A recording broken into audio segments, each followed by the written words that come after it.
In 2023, mortgage rates spiked to levels not seen since 2008. And despite coming down in recent months, remain higher than they've been in more than 2 decades. Home prices have also skyrocketed, up 30% nationally on average over the past 4 years, while real median household income has stagnated. Yet given a nationwide shortage of at least 4 million housing units, according to the National Association of Realtors, it's a great time to be a home builder. The health of the home building industry right now is probably as good as I've seen it in my 19 years of doing this. We are benefiting, and people who are homeowners in this country right now are benefiting from one of the biggest population shifts that we've seen in a very long time. I think there's like 9 million more millennials than there were Gen Xers. And then you add on the Gen Zs right there in the mix too, which I think the leading edge of Gen Z is like 27, 28 right now.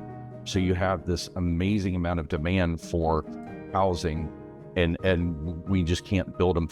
The industry can't build them fast enough to meet the demand that's out there. This housing dilemma has allowed for smaller builders to thrive. Tom Bradbury is the executive chairman of the board of Smith Douglas Homes, based in Woodstock, Georgia, a company that since 2008 has built 304 communities in 5 states and whose sales hit $765 million in 2023. Shares of Smith Douglas, which Bradbury took public on the New York Stock Exchange in January, are up 56% since then. The 80-year-old Bradbury, who still owns 88% of the stock, is now a billionaire. The first job I had was selling airplanes. And I did well at that. In 1969, interest rates went up and it just stopped. So I said, well, I'm gonna get in something stable like real estate. After selling his first house in 1975, Bradbury started Atlanta-based Colony Homes. I asked my dad, the first house I built, I said, Daddy, can you give me advice? And he said, son, if you'll watch the pennies, the dollars will take care of themselves. And even today, we have, every month, closing 250 houses a month or so, we'll have 1 or 2 houses that cost to the penny what we said it would cost. And no other home builder has those strict controls. Well, Tom and I met in the late 80s. I went to work with Tom, and at that time, Tom was still overseeing all of the development activity and the development crews. You know, I just got to hear him live out loud that never give up, never quit. We can find a way always to get things done. As Colony Homes evolved, Bradbury took an interest in construction software. I started going to a seminar in Denver, Colorado. Lee Evans, who was at the time was the dean of the building construction degree program at the University of Denver. The first meeting I went to, Lee was right in the process of the early stages of working with a programming company to computerize the home building process. I bought that software, during that meeting, and over the next year implemented, which gave me the ability to grow the business and still maintain the strict controls that we have today. Bradbury held on to Colony Homes for almost 3 decades before selling the company to KB Home in 2003 for $67 million. When Colony sold to KB, I really was pushing them to use the software because it was by far superior to what they had. But I had in the definitive agreement with KB that if they didn't use it, that I would get the software back. 5 years later, when KB Home pulled out of Atlanta, Bradbury, who was frustrated they'd abandoned the market, started Smith Douglas Homes. Tom and I maintained a very close relationship, through that time, but it's Tom's persistence more than anything else that brought me back. Since then, Smith Douglas has built 15,000 homes, mostly for lower to middle class buyers like auto workers, teachers, and first responders, mainly in growth markets in the South, such as Nashville, Charlotte, and Raleigh.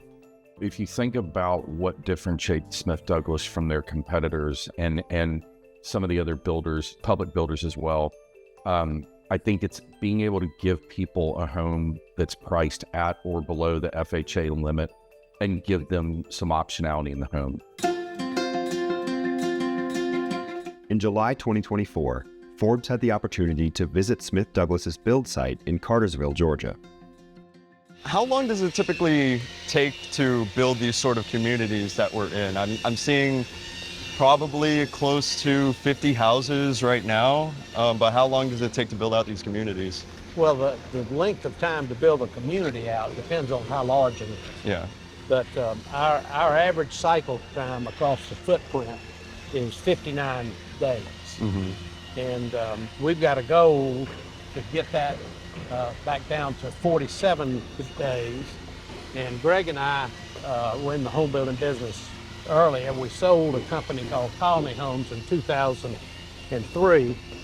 And at that time, our cycle time was 46 days, which is unheard of in the industry. Right. And that's how we get, the contractors' overhead is the same no matter how much volume they do. So the more houses that they can do in a given period of time, the more profitable they are. Right. And as a result, we are too. So we get good pricing from our trades, and we take good care of them. My passion is to get people in a home that otherwise can't do it. And it's been tough because since the pandemic, our costs have gone up 30%, but yet still we are the low cost, quality provider of housing with choice. Yeah, I've really enjoyed learning about Smith Douglas, learning about the software behind the Smith Douglas, what they call the R team and the smart build strategy. It's, I think, definitely a novel concept among what I've seen from the other public home builders. We own the software and we can tailor it to do exactly what we wanted to do. We have programmers in-house that can update it and make changes as we see fit. It's real-time data. It doesn't require an integration in the middle of the night or once a week. If there's a change made to the schedule right now, us as well as our trade partners can see it within a second. It's all real-time. Everybody sees the exact same set of data. There are competing software packages out there that have some of the collaboration, but not an end-to-end collaboration like Smith Douglas. That is the reason that they get these houses built faster than most of their competitors.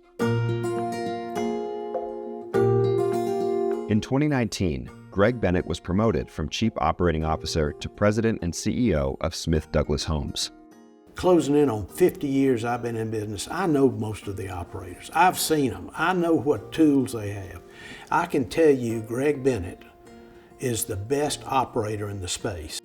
We would like to have larger share in each of the markets we're in, but we want to do that in a manner that we grow efficiencies at the same time. That slower growth has allowed them to maintain a balance sheet that has more cash than it does debt. And they've been very, very prudent and I would say very careful in their use of debt as they've grown the business organically. We want to be the most efficient, the most operational excellent company, not necessarily the biggest company out there. As long as the builders like Smith Douglas can find ways to make these homes affordable, we think the demand trends for the next, call it 5 to 7 years, look pretty solid for this group. We never rest on our morals. We are always looking for what's better. Okay, yeah, we're here, but there's a way to get better. And we're constantly, pushing that envelope to improve. If you don't know where you're going, any road will get you there. But if you do know where you're going and you just show up every day and you look at every obstacle that comes your way as an opportunity and trick yourself into thinking you're having fun, you're going to get there.